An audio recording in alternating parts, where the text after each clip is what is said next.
Today, my guest on the Autism Outreach podcast is Chris Bugaj. I heard him talk at a conference down in Orlando.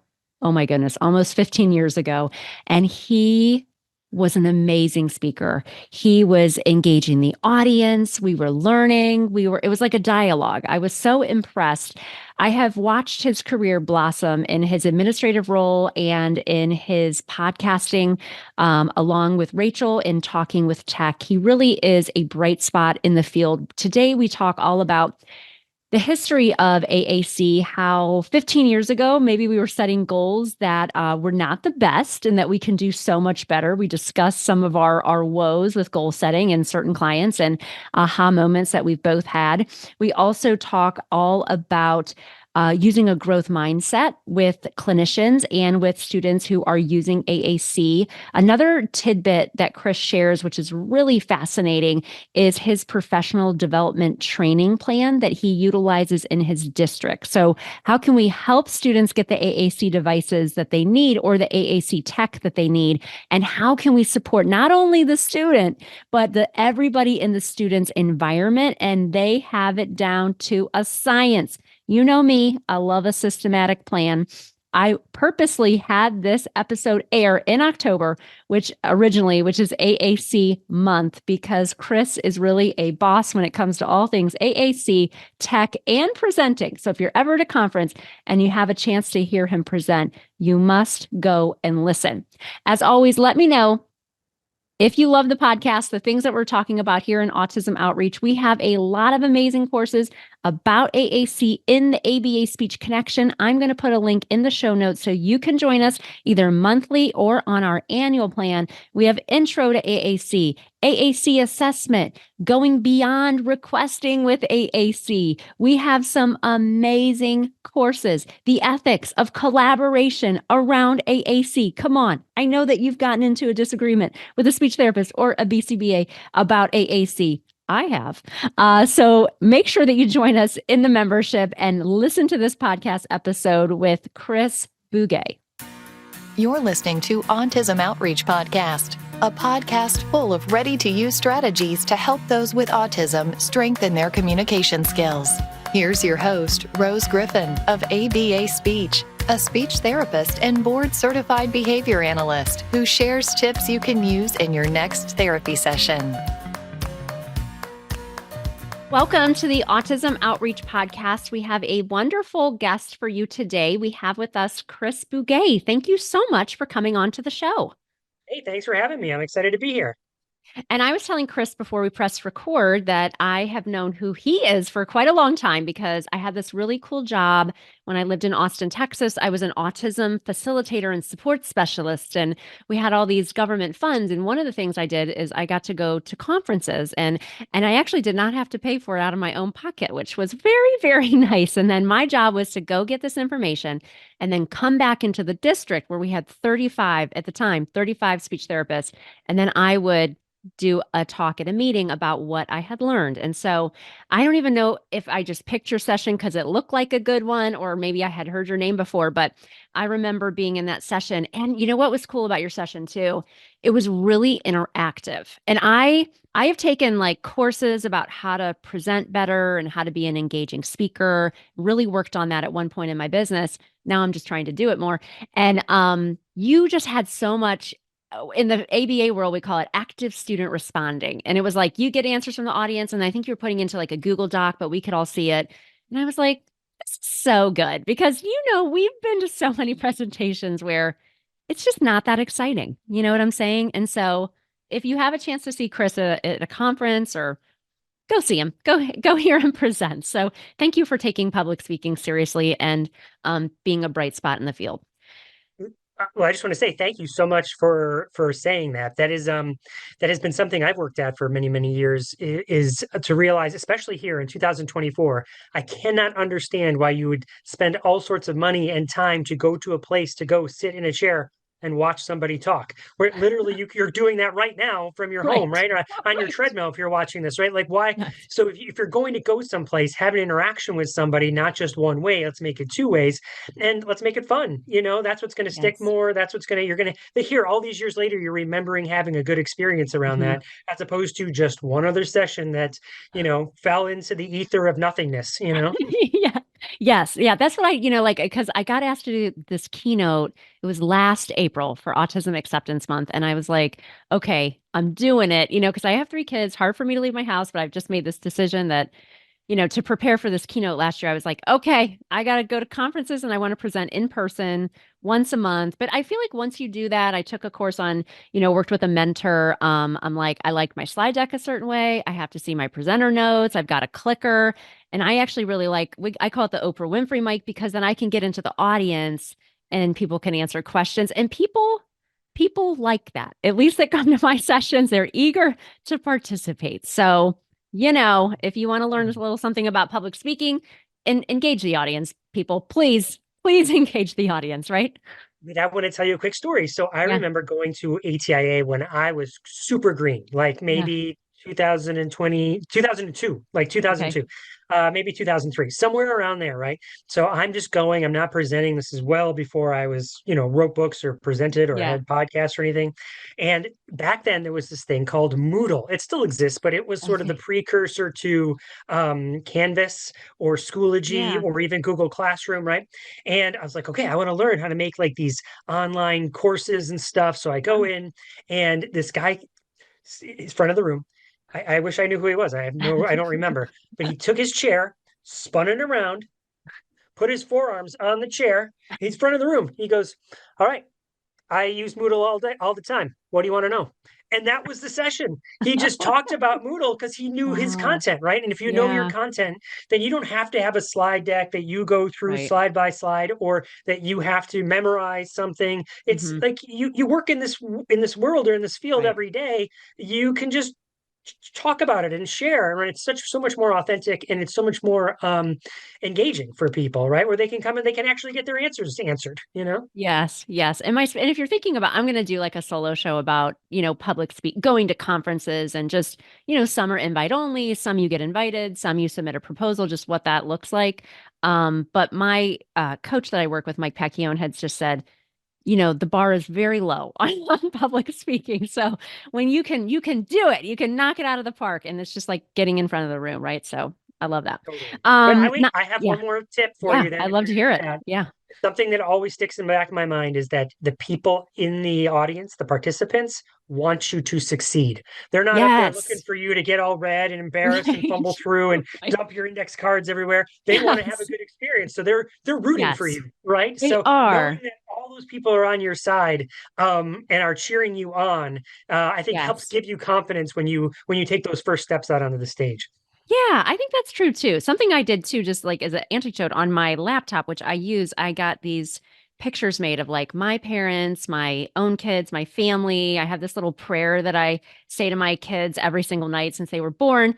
And I just have those here. And some of them are on my laptop. And it just feels like, yeah, you have to think like everybody is rooting for you. Everybody's on your side. And it's a mindset shift when you say to yourself, like, because I'm sure you went to that first ATIA and you were like, I have something to share. Like, I can't wait to get up there, right? You were probably had that little voice because otherwise you wouldn't be doing all these things. And I had that voice too, Chris. I did too. And here Totally. we are. Here we are. Those things that you said with like the picture of your family and the Yeah. prayer that you say and things, you know what that sounds like to me? Self-regulation strategies, right? Like, Right. like I'm starting Yeah. to get amped up. I'm nervous. What can I do to make myself? Oh, well, I Right. prepare myself by using these strategies to put Yes. my mind and my body into the right space. Yes, absolutely. I love that. But what I don't know is like how you got into the field because it seems like your jam seems to be AAC, but like how did you determine you wanted to be a speech therapist and then how did you subsequently focus on AAC and tech? Yeah, great question. So yeah, I'm a speech language pathologist, but about 3 years into my career, I was working in elementary school, and in my neck of the woods, we're county based. So it's Okay. right now we're about 100 schools, and they're all one superintendent, all within the same Yeah. county, right? So we had these, different speech therapists at different schools, and we had a supervisor, and that supervisor saw that I wasn't afraid of technology. I never thought of myself as someone particularly like good at tech or liking tech or like speech, right? So, Yeah. but I knew how to use spreadsheets, and I Yeah. wasn't afraid of it. And so my director said, we're putting together an assistive technology team. We want one of our speech therapists to be on that team. Would you like to be the speech representative on our assistive technology team? And I was like, sure, let's do that. So I did that, and for 1 year, I was half speech. Like part of my day was doing speech therapy, like you'd expect in a school, and the other half was building this assistive technology team. And then they realized that was really two full-time jobs, and then it became, well, this. How about you're just full-time on this team? And many years later, now I'm sort of the leader of the team. I'm the Oh, assistive neat. technology specialist for our team, and so AAC is a component underneath the larger umbrella of assistive technology, right? It's one Yeah. item or one, bulk of items or category Right. of items that would fall under assistive technology. And then something I've learned over the years with that is underneath assistive technology, well, I guess above assistive technology is under this thing, is inclusive learning. Like a Yeah. thousand times, I can't even tell you how many times I've gone out and met with a teacher who's called and said, all right, I'm having this sort of this difficulty with this particular situation, and it has been, oh, well, let's use technology to redesign the situation, not Yeah. not necessarily just give it to one kid and they have to and then they can engage in that situation. It's really about redesigning the situation.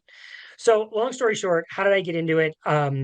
I was just not afraid of tech, and I started to just be on this assistive technology team. And what was really great, if there's any administrators out there or future administrators, you really want to empower your people. Like we had this feeling about our team. There was me and four others that our director was like, I don't know anything about assistive technology. Go, you figure it out, run things Yeah. by me, but I trust you. I put you here Yeah. because I trust you, and I don't have to micromanage every single decision, just the big things. I trust you, bring them to me, and I've never forgotten that. Like, so I try to lead with Yeah. that sort of style as well, as like we're all figuring this out together. You don't have to um you should feel empowered to make Hmm. decisions. So Yeah. Oh, I love that. That's very cool. yeah. And then, Oh, wait, yeah. Yeah. AAC. Let me tell you about AAC more Yeah. specifically there. So here's the deal with AAC. So when I was that speech therapist, those first 3 years, again, not afraid of it. So we had Go Talks, and Right. Go Talk is this like, it's still out there, these green devices that, Yeah. 412, 429, there's different sizes. Anyway, so I was using those in an autism classroom and having good success with some of the kids. I'm going to put this in air quotes, good success. Then we Yeah. started, we, we started the assistive technology team, and the first evaluation I ever did, went and saw this little girl out in maybe in multiple disabilities classroom. Yeah. Girl completely non-speaking. Back then I would have said nonverbal. Now I say Right. non-speaking. Right. And the speech therapist, myself, a partner that I had come out with me, because at the time we were doing evaluations in teams. We were a Oh, fledgling team, so we would go yeah. out together. Long story short, we're like, we know what this girl needs. Again, this is circa 2003, four, Yeah. somewhere in there. We know what this girl needs. She needs something called an iTalk. Do you know what an iTalk is? Oh, Have you ever heard of was an it the iTalk? iPad, the precursor to it? No. No, don't I wish. No. So you've probably heard of a Big Mac or a Little Mac, Yeah. one button hit, right? Well, Yeah. this was like that. It's two buttons separated Oh. by a piece of plastic. One button is green, one button is red, although you can Oh. change those. And Yeah, so I've you know seen it. what we said, that what we what you should put on there. We told her to put yes and no on there. Oh. And once this kid learns yes and no, Yeah. then we can navigate, and we can give them a 4 cell device and go from Right. 4 to 6 and 6 to 8 and so on and so forth. Fast forward, I think this kid was maybe kindergarten, first grade back in Yeah. 2003, four. I left thinking, oh, I totally helped them. The people who are just listening didn't see me just Right. breathe on my Right. knuckles and rub it Right. against Right. my chest. Um, but I think like 95% of the people out there would have done the exact same thing at that Sure. time. Back then, absolutely. Yeah. Yeah. But now, so 13 years later, or no, 10 years later, 2000. 2013, 2014. I'm sitting in my car at a high school and I'm going to be delivering equipment to the high school. And on my list of things to deliver, I see this kid's name and I'm like, "Oh, yeah, that's the kid that I did my very first evaluation. Oh my gosh. I wonder how she's doing with that two-button device. What did she eventually evolve into? Yeah. And what's in my trunk waiting to be delivered because I had lost track of her when someone else was, helping her through middle school. Same I talk. 10 years had gone by working on Mm, yes and no. And I had a little moment in my car where I kind of broke down, like, wait, what? Like, yeah. something must be wrong. Like, because Right. there's no way that she's still doing this. There's something wrong with the Right. system. There's something wrong with my practices. And I Yeah. think about like that was a big, if you say, how did you get into AAC? That was a Yeah. big moment in my life. Sort of the final, there was others like similar to that, but that was sort of the final straw where I was like, I need to do something differently. And so what I did is I did three things. I read as much research as I possibly could about Yeah. learning language with AAC. Yeah. I tried to find the 5% of people that would have done it differently back in 2003 and Mm, 2004, and they were out there who our whole professional sphere would have done that, right? Like you said, like you were yeah. shaking your head going, yeah, that's what people would have done back I then, used right? to Now set we know those better. goals. Yeah. I Yeah, used to set right. those goals back then. Yeah. But who Absolutely. wasn't? Who was already ahead of us thinking, no, that's not how to do it. And then so I tried to seek those people out to be like my mentors. And Yeah. then the third thing, which I think is the most important thing, and I think it's going to lead into what we're probably going to talk about here in a second, which is the Talking with Tech podcast, is how many people here I was a speech therapist and on the assistive technology team, and I had really never met anybody or very few people who could use AAC to say whatever they want to say, however they want to say it, to whomever Right. they want to say it, right? No Hmm. end user, when I say end, like some adult who had come Right. out the back end of a public education system like that, and I had met one. So I started seeking out AAC users and trying to spend time with as many of them as I could to say what worked for you, what didn't work for you, and Hmm. and try and learn from them. So that was a big moment into getting into AAC, and I've never looked back. I mean, I'm still clearly with the podcast that it's foreshadowing for what I think we're going to talk about. Um, is that it's a big part of my life is advocating for learning language with alternative and augmentative communication devices. See, that's great. My story of which does not make me popular. I don't have a lot of speech therapists on my podcast anymore. Usually it's BCBAs, autistic adults, parents who are raising an autistic child. But because I became a BCBA because I was working in a non-public program for autistic learners, I always kind of divide my time between public school and non-public programs. And there was a kid who was 18 who was on my caseload, very unsafe, aggressive behavior, could not be out in the community, could not attend a traditional school. He had been in special education services receiving speech therapy for 18 years, and he still had no way to communicate besides very unsafe problem behavior that was a barrier to his learning, a barrier to him accessing the community, a barrier to him just living life. And so Mhm. that's when I learned about applied behavior analysis and was able to help him use, actually, I think it was a Go Talk at first, to request music. And I'll just like never forget when he was able to do that on his own. We would just look back through the old notes and be like, what were they doing? 18 years, like from 3 to 18, this kid was getting services. So that kind of lit that same fire in me that I can tell that you have for AAC about using speech therapy and applied behavior analysis to really help people find their voice. So, it's like I know sometimes we go about things different ways, but I feel too like you've had these moments where you're like, what? Come on. Like we could do better than this, right? We can do better than this. Yeah, Wait, so you before you have move on, I yeah, got a quick question for you. yeah, So, let me ask, and if you yeah. like you, okay, so let me ask. ABA has kind of gone through a renaissance in the last Yeah, 10 right, years, I would say, right? Like the neurodiversity affirming practices. right. And I feel like some of the work in AAC has helped with that, meaning you'd have so often we'd have like a speech therapist and someone who is a BCBA. Yeah, Usually they're sometimes they're speech therapists who are BCBAs, right? Sometimes right, that crosses, but lots of times we work together, and right. that has been a thing over the years, right? Like building those relationships to say, okay, well, here's how we do it and where we've seen success, and Hmm. success being people who can say whatever they want to say, however they want to say it, right? Not limited to just 4 or 5 words or just requests or Right. things like that. So Yep. can I ask you real quick, Yeah. what has that renaissance been like for you over the last, well, first, would you agree, like over the last 10 years or so, Yeah. ABA has gone from this sort of maybe I'll put it at like a stricter protocol to Yeah. a more loose, like, yes, now we try to adopt these neurodiversity affirming practices. And what are your thoughts on that? Yeah, no, I mean, I think that it's sad because I was just on a call with a BCBA today who lives in Iowa, and she said that, she's trying to be real collaborative, and she reached out to the speech therapist, and the speech therapist um wasn't that kind. And that makes me feel really sad because Chris, I'm on Instagram every day. I hate to say it, just hit 50,000 followers. Very excited about that.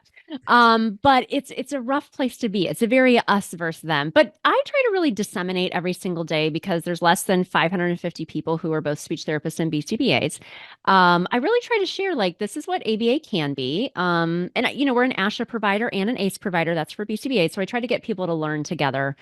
Can't change somebody's mind on social media, but I try to do things like this and go to conferences. But yeah, we do. I think the field is definitely talking more about naturalistic interventions. We have a course coming out. Well, it'll be in September. We're going to air this in October. And just trying to share, those things. It's sad because once somebody gets it in their mind that ABA is bad, it's hard because like from a real perspective, BCBAs are just growing. Like the field is, once we got the insurance coverage, it's growing. And I don't know why we always want to be in conflict. It's just there's so much conflict. And I'm not like somebody who enjoys that. There was a guy, Abel is the last name. It's an open access article about conflict through ASHA last year that I've been talking about in my trainings.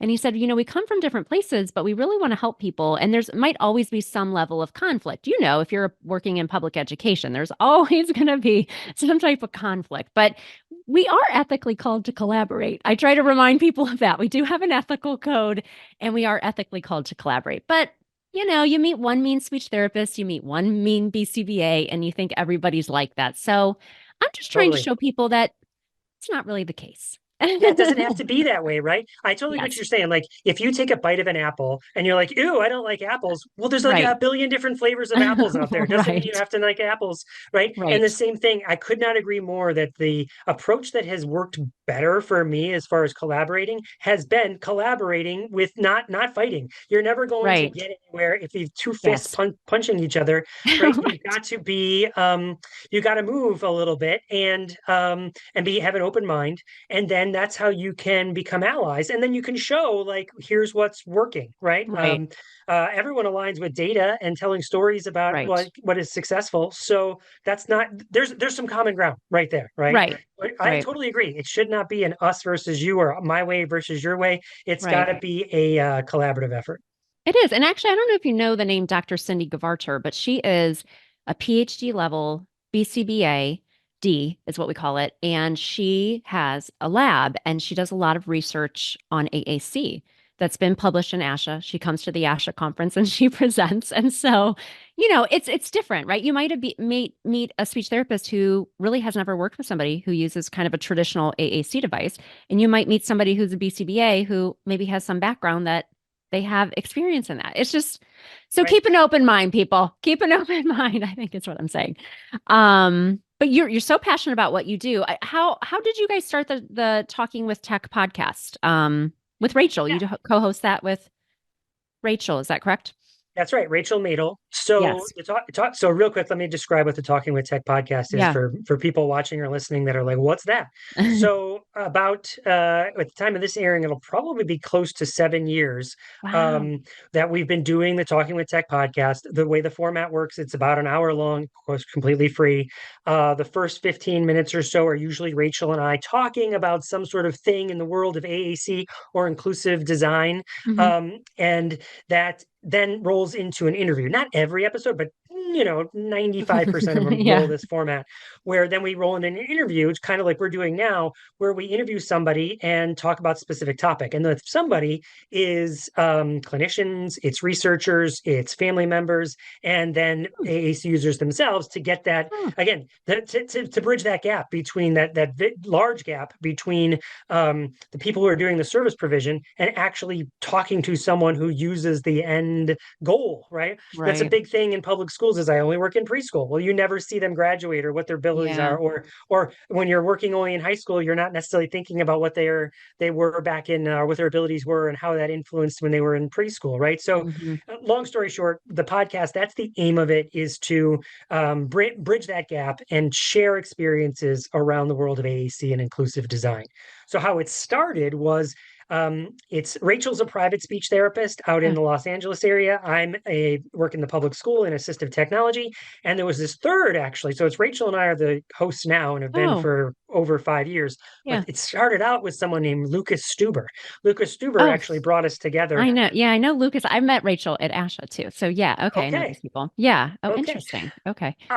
So he did it for a while. He's the one who brought us together, and then he sort of phased out onto other projects. And Rachel and I are like, well, we really like each other. Yeah. Let's. Do you like doing this? I do. Yeah. So let's keep Yeah. doing it. And we've never looked back. Oh, Fun fact: nice. Rachel and I, well before the pandemic, we had when we're doing the podcast, her in LA and me in Yeah. Virginia, for over 2 years, had never met in person. Oh, yeah. I believe Um, that. yeah, first time we met was, well, we met for nachos once at a Philly for like a half an hour or an hour or so.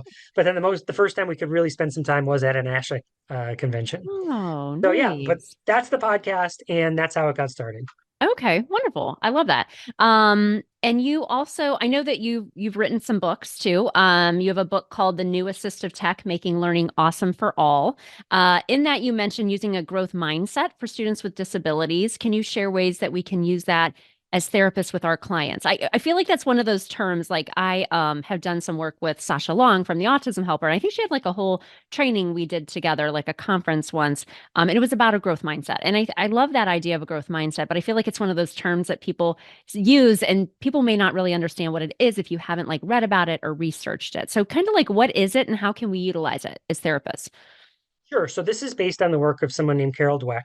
And there's essentially I'll give you the elevator pitch, right? There's a fixed mindset or a growth mindset. And Yeah. so everyone listening has probably said something like, oh, I'm just not a tech person, or speech therapist, oh, I'm just not a math person. That's why I got into speech, right? Yeah. Where you sort of put this fixed mindset around this ability. Like, well, the way I was born and I came out, I was not a tech person, but that's not really how life is, right? You're not one thing or another. Mhm. There's all this level of gray. What if you put the word yet at the end of that sentence? So it's the power of yet is what they say. Right. So I'm not a math person yet, but given enough time, given enough resources, I given enough support, I will become a math person. I will become someone who understands technology, right?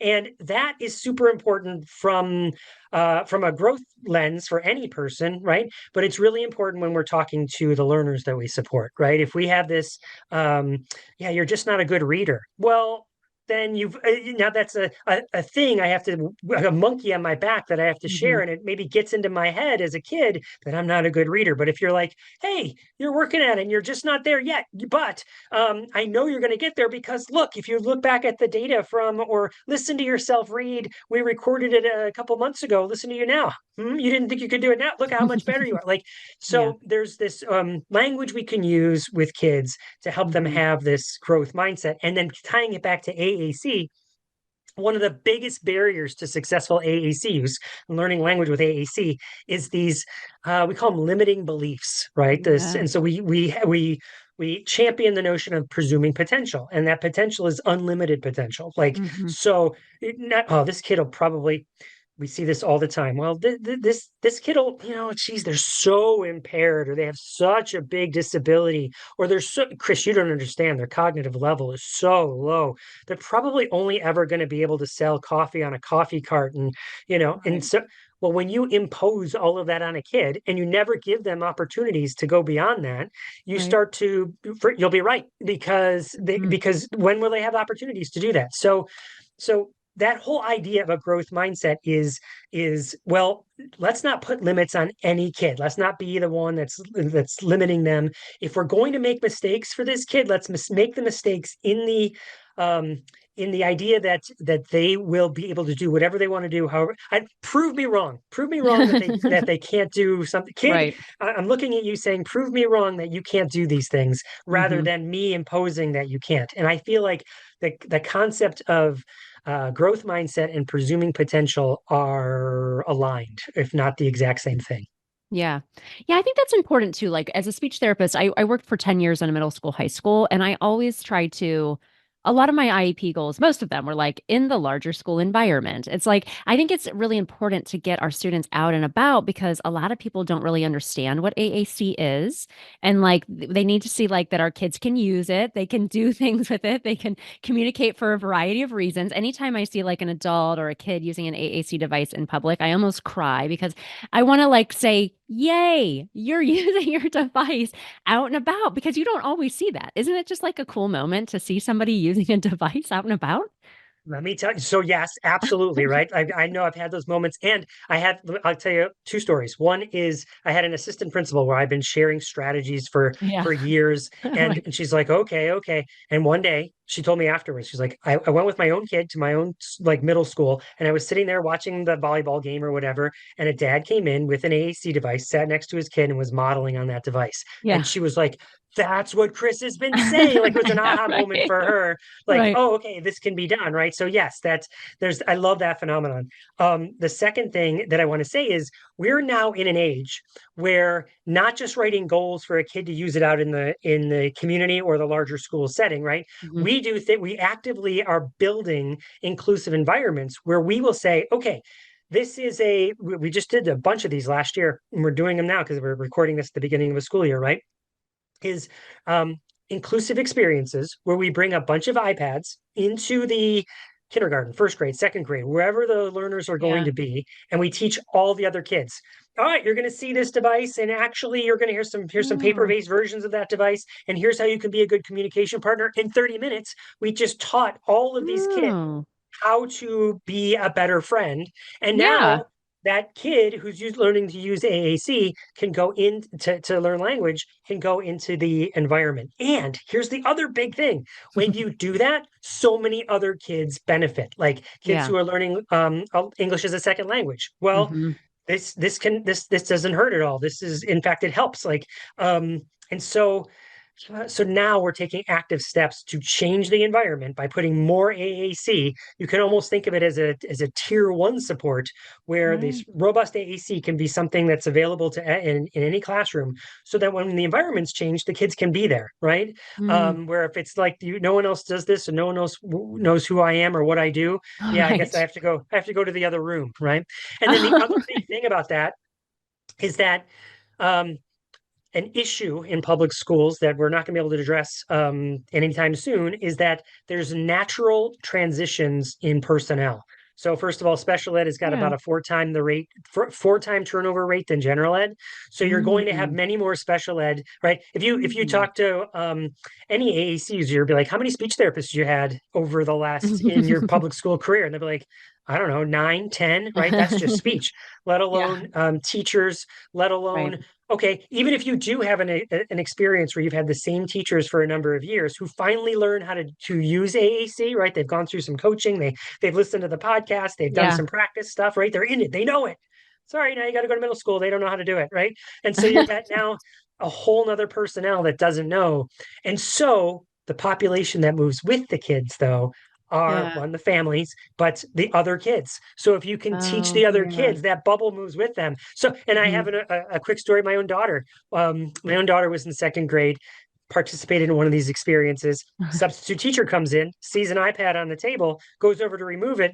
My daughter and a couple of her friends are like, no, no, no, you can't do that. That's her voice. That's her voice. You can't take that away. And it's like, Right. okay, I didn't know, right? Because now Right. you have these friends that are advocating for you. Yeah. When I like the way you're talking, it's like kind of like how to be a good friend too. Like I think Yeah, that's like that's a cool idea. I like that idea of that just makes so much sense. I mean, sometimes it's a barrier, right? If you are in a smaller district to try to get iPads and things like that. But so it sounds like you're here in Ohio. I'm in Ohio, so we have educational service centers. I wonder if like it's kind of a similar where you have so many districts that you're kind of like supporting. Um, Now I'm wondering, like, with your role as kind of admin or the head of this team, how do you do your professional development? Like, how are you providing that? Like, I guess what is your, if you don't mind sharing, like, what is your role? Like, how many are you supporting speech therapists, teachers? Like, what does that look like? And I'm just wondering what that kind of looks like. I like professional development. Obviously, we do that a lot here at the ABA Speech Connection. So, like, what's your plan for that? Because it's ongoing, right? Like, you're always, last year I did a course, Chris. It was called Intro to AAC. And, and we ran Facebook ads because, I have a small business and things like that. But I was getting like 2 to 3 thousand people signing up for this intro to AAC course. And I mhm, offered it actually like every single month for like 3 or 4 months. Like that's how much interest was in, and we know that's just like dipping a toe. This is just like us getting started, right? This is your journey forever learning. But people want to know about it and they want to learn about it because especially people like maybe internationally, there's different options or there's not as much options. People are just really want to learn. So how do you do that within your own environment and current work setting? Awesome. Awesome questions. And that's so exciting that so many people are interested in taking that sort of introductory course. Yeah. So and the podcast is a great place to start too. Like you can listen to Talking with Tech and you kind of, instead of listening to Taylor Swift in your drive, listen to the Talking with Right. Tech podcast, right? And you can just one day a week. But here's how we do it in our neck of the woods. For many, many years, we would train people on different techniques or strategies. And when I say train, again, I'm going to put it in air quotes, when working with so many teachers in so many schools and there's so many people that need this information, it was often running out. Here's your AAC device. Here's an hour worth of training.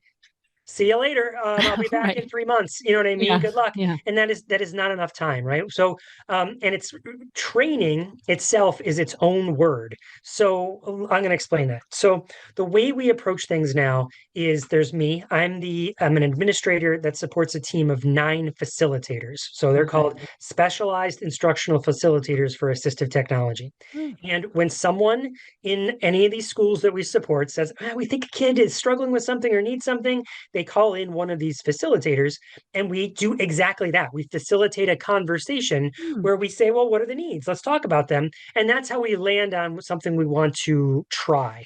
And that's usually like and since we're talking about AAC, it's usually some sort of high-tech AAC device, usually, not Mhm. always, but usually.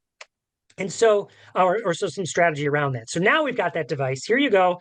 And now we have to teach the communication partners how to use it, not just the kid, but Mhm. all the people supporting the kid. It's going to be way more successful if the people supporting the kid know what to do than just the kid themselves, right? So what that looks like is you are invited to come to a day-long training. Hmm. And it doesn't have to be that. We are big fans of universal design for learning, so we Mhm. also have an online course if that's better for you. Um, and then you come and you learn some of the basics, and we Yeah. specifically focus on one skill. That skill is modeling. There's a Mm. lot of other skills. There's least to most prompting, which I'm sure you and your listeners have heard of, and right, Yeah. that's a skill though, right? Like you might Right. know about it, but actually be able to do it is a different Yeah. thing.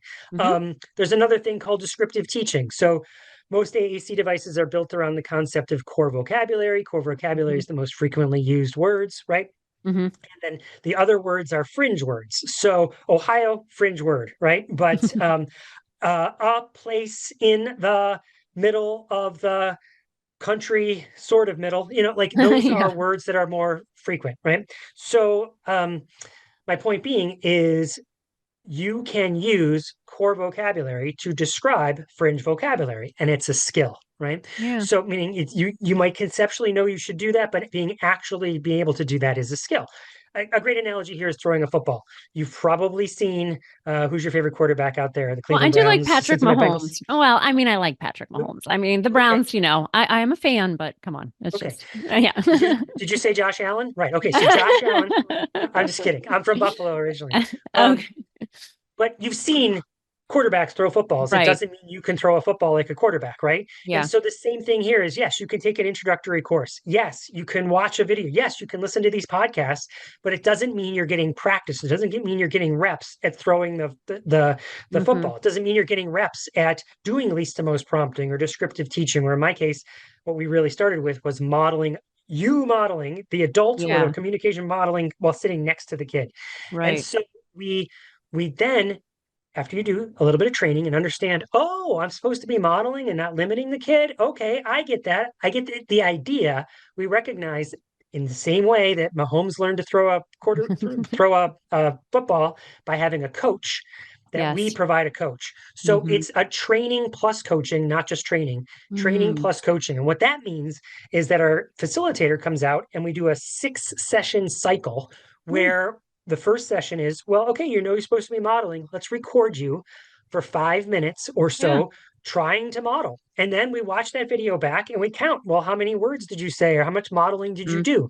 And then we have 2 practice sessions where it's just like, all right, I'm gonna come and watch you model with the kid, and we're gonna talk Yeah. just a few minutes. How'd you feel like that went? In the same way, Mahomes is like, Andy Reid might be like, hey, why'd you throw that interception? My Right. Right. we practiced putting my foot back and I wasn't putting my foot back.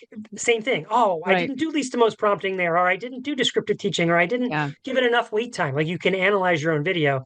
And then we do another one at the end. So the session 5 is recording like session 1, and session 6 is an analysis of that second recording. What do you Mhm. get? You get improvement, right? Oh my Yeah. gosh. I didn't know what I was doing. I was throwing so many interceptions. I wasn't Right. modeling at all. And Right. now I'm modeling better. I'm still not perfect, right? Yeah.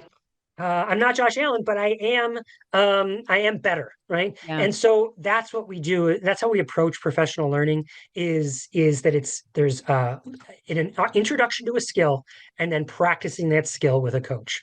Oh, that's awesome. Yeah, I talk about that a lot.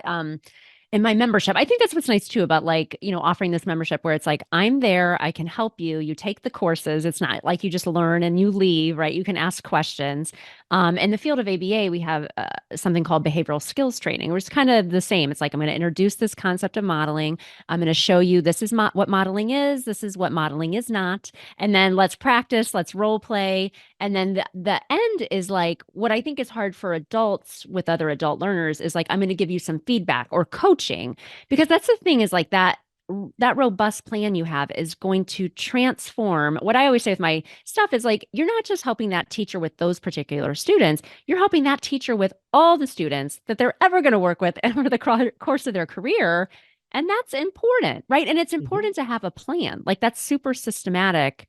Like, I'm sure this didn't happen overnight, but it's great that you have that robust plan because people are really going to learn how to help other students who have those same needs. So, yay for Right. you. I love Let that. me take that even one step further, right? Yeah. I just mentioned the turnover rate is like 4 times in special ed, right? And so many teachers burn out. I know you know Yeah. them, and they're like, all I do is chase behaviors all day and try and wrangle behaviors. And it's like, well, okay, what if we gave you skills to enhance language and teach you language, Right. right? And then you feel more confident about what you're doing. And this is what the sort of we didn't know this was going to happen. It was a sort of a secondary thing that happened. Yeah. But what we saw after those 6 sessions is that, oh my gosh, my confidence level goes up. I was Right. feeling so inadequate that I didn't know how to help these kids. Hmm. And now I do. Now I have, now I feel confidence. So I want to come back next year, right? I don't want to Hmm. just waste all this learning. Right. And we're in, I think we're still in it. It was bad before the pandemic. It got worse during the pandemic, and we're still coming out of it,